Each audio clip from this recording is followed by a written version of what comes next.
Procedural due process is the absolute bedrock of the American legal system. The state cannot seize property, suspend licenses, or alter credit profiles without a valid judicial predicate. That door slams shut on any executive action attempted without a judge's order. When an executive branch agency ignores this requirement and acts on its own authority, it abandons its role as a functional government and operates as a lawless collection machine. The federal civil rights complaint, Hirschfeld v. Johnston, provides a direct look at the mechanics of this institutional failure. The plaintiff alleges a decade of executive overreach, detailing how county officials seized assets, suspended his driver's license, and reported false credit data without ever securing a valid court order. This case serves as a forensic autopsy, exposing exactly how administrative actors systematically dismantle constitutional protections. Large institutions often attribute systemic failures to a software glitch or a technical error. In this instance, the Larimer County ICON database served as the official architecture for child support enforcement. This system contains specific digital safeguards designed to block the entry of invalid or incomplete legal orders. The ICON database functioned flawlessly. It correctly identified a legally deficient filing and blocked it from becoming an enforceable order. The constitutional violations occurred only because human administrators made a deliberate choice to bypass the database's correct logic and enforce a legal nullity. Forensic metadata now provides the proof of this intentional administrative bypass, turning the plaintiff's legal theory into a data-driven investigation. The timeline begins on March 4, 2015, with the filing of a dissolution agreement in Larimer County. Under Colorado Statute 26-13106, the state cannot generate an enforceable child support order without specific mandatory data, most notably the children's Social Security numbers. This is the initial separation agreement. In Section 2.1, fields for the children's Social Security numbers are physically blank. This represents a fatal legal defect, failing mandatory statutory prerequisites to authorize state enforcement. The automated database must identify these missing data points and halt. We must then look at how the court's digital infrastructure responded to this deficient document. This foundational instrument lacked the basic mathematical and legal data required to ever become a valid enforceable court order. On June 10, 2015, the court's digital system processed the filing. The ICON database scanned the separation agreement, checking for the required Social Security numbers.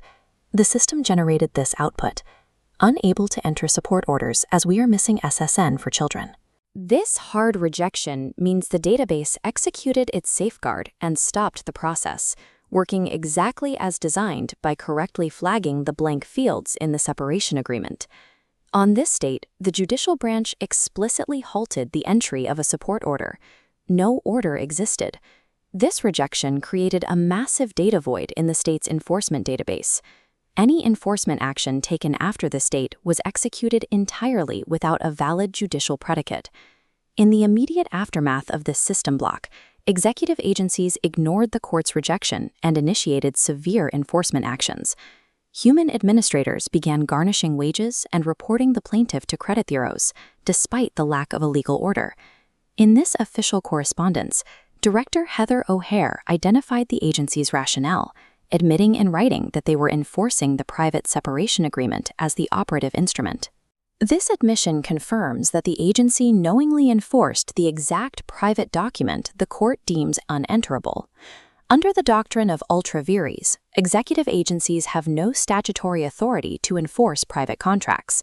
Their enforcement power exists only through valid court orders. By enforcing the disqualifying instrument instead of a court order, the agency committed a structural violation of the separation of powers. By June 2022, the agency faced a 7-year evidentiary void that required an administrative cover-up. They inserted a retroactive data patch, a manufactured database entry designed to create a fake legal hook for ongoing enforcement. 2 conflicting June 2022 records expose this fabrication. The left child support order entry has blank authorizer fields, meaning no judge signed it, and claims 0 arrears. The right financial ledger shows a $6,638 balance. This fabricated entry ignores it entirely. This mathematical contradiction provides forensic proof that the 2022 entry was an administrative fabrication rather than a legitimate judicial act. These fabricated entries had severe, real-world consequences for the plaintiff. This $6,638 phantom debt triggered a chain reaction of automated punishments. Relying on this fabricated data, the state retaliated by suspending the plaintiff's driver's license.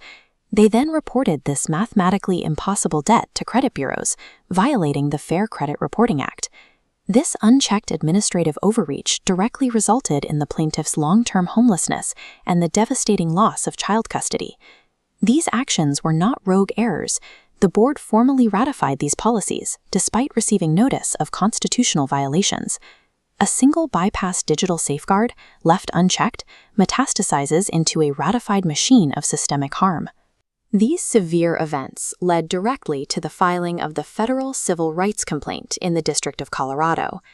This case highlights the broader threat posed by the marriage of administrative law and digital governance.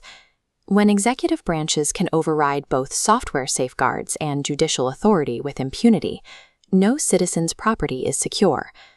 Because internal state remedies often protect the agencies generating these records, federal civil rights intervention is the only viable path to accountability. Achieving true justice in the digital age requires carefully and forensically dismantling the hidden architecture of administrative fraud to ensure the bedrock of due process remains unbroken.